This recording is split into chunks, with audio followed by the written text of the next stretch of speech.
بسم اللہ الرحمن الرحیم۔ میرے بہت ہی محترم دیکھنے والوں اور سننے والوں، میں فیصل جاذب آپ کے سامنے اپنے یوٹیوب چینل پی جے اردو کے ساتھ، اور ابتدا میں خالق کائنات کے حضور میری دعا ہے کہ اللہ تعالیٰ آپ کو اور آپ کے پیاروں کو ہمیشہ اپنی امان عطا فرمائے۔ اس کے ساتھ ہی ساتھ آپ لوگوں کو، تمام دیکھنے والوں کو، سننے والوں کو میری جانب سے عید الاضحیٰ کی بہت بہت زیادہ مبارکباد۔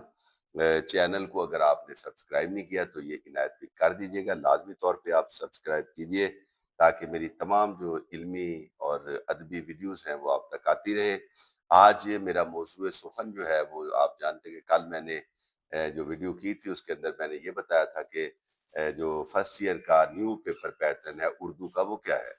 آج میں چونکہ فرسٹ ایئر سے پہلے سیکنڈ ایئر کے پرچے آئیں گے، تو آج میں یہ بتانا چاہتا ہوں کہ سیکنڈ ایئر کا اردو کا پرچہ، جو کہ بچے بہت زیادہ اس کی پریشانی لیتے ہیں کہ اس میں مضمون ہوتا ہے، اور مضمون کی وجہ سے وہ زیادہ پریشان ہو جاتے ہیں کہ مضمون کیسے مکمل ہوگا اور ہمارے اچھے نمبر کس طرح بنیں گے۔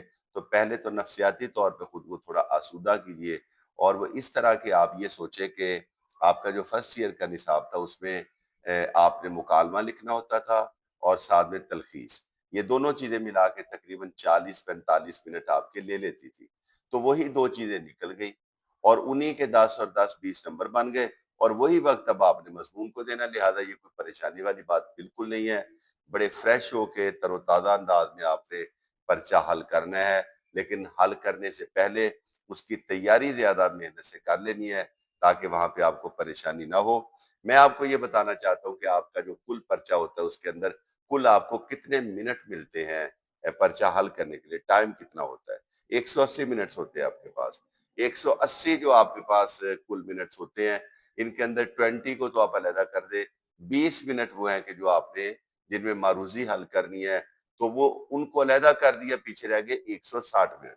اب میں آپ کے سامنے انتہائی اختصار کے ساتھ یہ آپ کے سامنے بات رکھتا ہوں کہ آپ نے یہ جو 160 منٹ ہیں ان کو کس طرح تقسیم کرنا ہے، اور کس سوال کو کتنا وقت دینا ہے تاکہ آپ مکمل پرچہ بھی حل کر لیں اور ایک اچھا اس کا نتیجہ بھی حاصل کر لیں۔ تو شروع کرتا ہوں۔ سب سے پہلے آپ نے نظم کا خلاصہ جو ہے کوشش کیجئے کہ جو آپ کے ایسے سوالات ہیں جن کا تعلق آپ کی یادداشت سے، یعنی خلاصہ جات وغیرہ اور خطوط وغیرہ، ان کو آپ شروع میں کریں، اور وہ سوالات کے جو ہلکے پھلکے سوال ہیں ان کو کوشش کرتے ہیں کہ پہلے حل کر لیں۔ تو سب سے پہلے آپ نے، اگر آپ ایسے کریں، باقی میرا مقصد تو ہے آپ کو متعلقہ سوال کا اور اس کے جواب کا جو ٹائم ہے وہ بتانا۔ تو نظم کا خلاصہ جو آپ لکھتے ہیں اس کو آپ نے دینے ہیں کل 5 منٹ، ٹھیک ہے۔ نظم کے خلاصے کے بعد آپ نے جو اگلا کام کرنا ہے، آپ نے خط اور آپ بیتی میں سے جو بھی آپ کو آیا آپ نے وہ لکھنی ہے، اور اس کو زیادہ سے زیادہ ٹائم آپ نے دینا ہے 15 منٹ۔ اس کے بعد جناب سبق کا خلاصہ لکھیے 20 منٹس کے اندر۔ اس کے بعد آپ نظم کے اشعار کی تشریح کریں 20 منٹس کے اندر۔ اس کے بعد آپ غزل کے تینوں شعروں کی تشریح 10 منٹ فی شعر کی تشریح کے اعتبار سے اگر آپ کریں گے تو آپ نے آدھا گھنٹہ یعنی 30 منٹ اس کو دینے ہیں، اور پھر آپ کا عبارت کی تشریح والا جواب آ جائے گا، تو یہ آپ نے کل وقت جو اس کو دینا ہے وہ بھی 30 منٹ دینے ہیں۔ تو اس طرح یہاں تک جاتے جاتے جو میں نے آپ کو ٹوٹل منٹس بتائے ہیں یہ آپ کے ہو جائیں گے 120 یعنی 120 منٹ۔ پیچھے آپ کے پاس بچیں گے 40 منٹس۔ یہ 40 منٹ وہ ہے کہ جو آپ نے مضمون کو دینے ہیں، اور اگر آپ ایک صفحہ جو ہے وہ آپ تقریباً 5 منٹ کے اعتبار سے لکھے تو آپ 8 صفحے کا مضمون بہترین انداز میں آپ لکھ سکتے ہیں۔ اور بچے تو ماشاءاللہ اوپر والے جو ان کے سوالات ہوتے ہیں ان میں سے بھی وقت بچا لیتے ہیں۔ مثال کے طور پہ سبق کے خلاصے سے 2 منٹ بچا لیے، 18 منٹ میں مکمل کر لیا۔ غزل کے اشعار کی تشریح 25 میں کر لی، 5 منٹ یہاں سے بچا لیے۔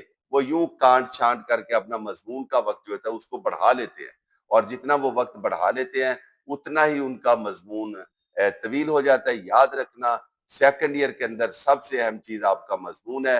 اگر آپ ایک اچھا مضمون لکھ گئے اور آپ نے میکسیمم اس کے اندر نمبر لے لیے تو آپ پھر 90 سے نیچے رہنے والے نہیں۔ اگر آپ ایک اچھے طالب علم ہیں اور آپ نے اچھی تیاری کی ہے، امید ہے آپ ان باتوں کو نوٹ کریں گے اور ان پر عمل پیرا ہونے کی بھی کوشش کریں گے۔ انشاءاللہ تعالی اگلے موضوع کے ساتھ آپ سے دوبارہ پھر ملاقات ہوگی۔ اجازت دیجیے، اللہ حافظ۔